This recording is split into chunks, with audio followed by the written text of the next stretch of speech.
fa trano manodidina ny tafo kosa no fantatra fa may kila tsy nisy nolaisana tetsy amin'ny fokontany Antsahakely Besarety io tolakandro io.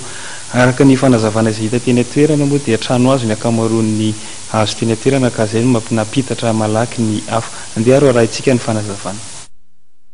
Trano manodidina ny tafo ny may kila vokatry ny firehetan'ny afo mijoalajoala teny amin'ny fokontany Besarety Antsahakely. Tokony tamin'ny 4 ora latsaka teo io nitrangan'izany hain-trano mahatsiravina izany. Trano azo ny akabeazan'ny fonenandroapolony eny toerana ka vao maika nanomevahana ny afo. Nizarazara ny hevitra momba ny fipoiran'ny afo. Karazana efa circule izy satria le olona avy aty velany nahita le izy tao amin'ny épicerie dia main-tranonareo fa miala tao main-tranonareo dia izay vao samy koropaka mivoaka daholo. Avatra ny sesio zany tamin'ny tena amin'ny efatra latsaka 5 teo dia teto amin'ny tsena vao fahatelo teto any netombohan'ny afo.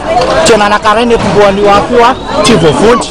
Misy menaka kusirikisa hoe menaka mipoaka tao dia tsy voavonjy tony dia nanakatra an'izao hita maso zao. Tsy latsaky nefa ho tena telopolo tafo zao vao pasika amin'izao.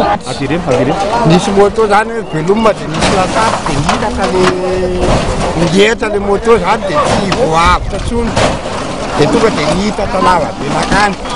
Moto nisy latsaka zany ny doany mavelona. Tao otrano ve ny velomina moto tao hazo otrano briky sa fivarotana? Fivarotana tsena kely. Fivarotana daholo zany reo maireo.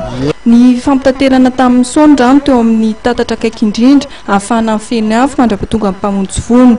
Tsy nisy aloha ny ainana fo tamin'ny hain-trano tetsy Besarety Antsahakely ity fa ny fahasimban-javatra mibetsaka atao anatin'izany ireo tambaratra maro samihafa.